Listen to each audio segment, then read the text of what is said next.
नमस्कार, स्वागत है आप सभी का अपने यूट्यूब चैनल स्ट्रगल विद देव में। दोस्तों, प्रिंसिपल्स ऑफ चाइल्ड डेवलपमेंट चल रहा था, उसी में जो 5 सिद्धांत बचे थे, जहां से एक क्वेश्चन भी आ रहा है। हमने कहा ना हर टॉपिक आपको हम बताते चलेंगे। ये जो एक यहाँ पर पॉइंट लिखा है ना, विकास का पथ वर्तुलाकार होता है, यहाँ से आप देख लीजिएगा पेपर उठा करके। हमें लग रहा है जो अभी हुआ है टेट 2-4 साल पहले 2021 में हुआ था, उसमें या उसके पहले यहीं से क्वेश्चन बन करके आया था। ठीक, देखिएगा पहला छठा नंबर दिया है परस्पर संबंधों का सिद्धांत। यह सिद्धांत बताता है, इनके अंदर की बात समझिएगा, डायरेक्ट नहीं पूछेगा तो अंदर से पूछेगा। परस्पर संबंधों का सिद्धांत यह बताता है कि एक विकास का क्षेत्र दूसरे क्षेत्र से जुड़ा रहता है, कनेक्टेड रहता है। जैसे कि बच्चे का भाषाई विकास अच्छा तभी होगा जब वह बोलने में एकदम बड़े अच्छा होगा, अच्छे तरीके से बोल पाएगा, कोई समस्या नहीं होगी। कहने का मतलब, जैसे कुछ बच्चे में जन्म से ही कुछ बच्चे हकलाते हैं या कोई ऐसी समस्या आती है तो उनका भाषाई विकास भी अच्छा नहीं होगा। बोलने का विकास अगर सही नहीं है तो भाषाई विकास भी गड़बड़ है। अगर बच्चा चलने में अक्षम है, चल नहीं पा रहा सही से, तब भी उसके अन्य विकास भी सही से नहीं हो पाएंगे। ये बात समझ रहे हैं ना।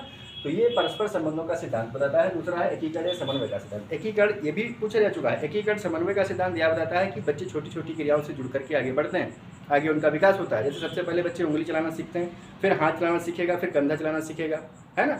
तो पहले यहाँ से शुरू हुआ, उंगली चलाई, फिर उसके बाद ये मोड़ना शुरू किया, फिर ये, ऐसे ही प्रक्रिया एक एक करके आगे बढ़ती है। इसीलिए इसको कहा गया एकीकरण या जुड़कर आगे बढ़ जाती है, तो समन्वय का सिद्धांत रहता है। फिर विकास की भविष्यवाणी की जा सकती है। बिल्कुल सही बात है, विकास की भविष्यवाणी हम कर सकते हैं। कैसे? बच्चे को हम छोटे से देखते चलें, हमें पता चलने लगता है। कुछ बच्चों का इंटरेस्ट होता है कि वो गुड्डा गुड़ियों के इंजेक्शन लगाएंगे, कुछ बच्चों का होता है खाना पीना बनाने की। बस में हमें समझ आना चाहिए बच्चे का विकास किस तरफ जा सकता है। तो ऐसे विकास को देख करके उनके विकास की भविष्यवाणी की जा सकती है। फिर है हमारा सामान्य से विशिष्ट की ओर। विकास जो होता है वो हमेशा सामान्य से विशिष्ट की ओर ही होता है। कैसे?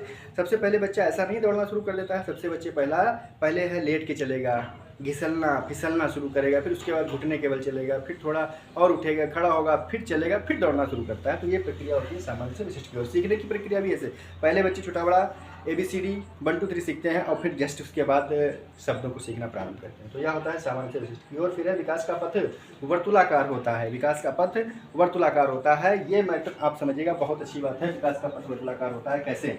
विकास का पथ वर्तुलाकार ऐसे होता है क्योंकि विकास हमेशा ऐसे ऐसे होता है, ये स्प्रिंग टाइप में।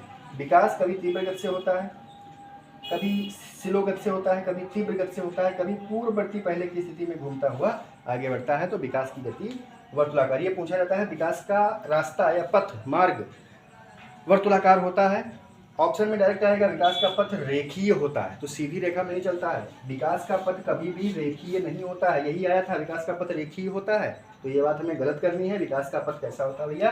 वर्तुलाकार होता है। उम्मीद है समझ में आया होगा। एक एक टॉपिक में हम लोग आगे बढ़ते चलेंगे।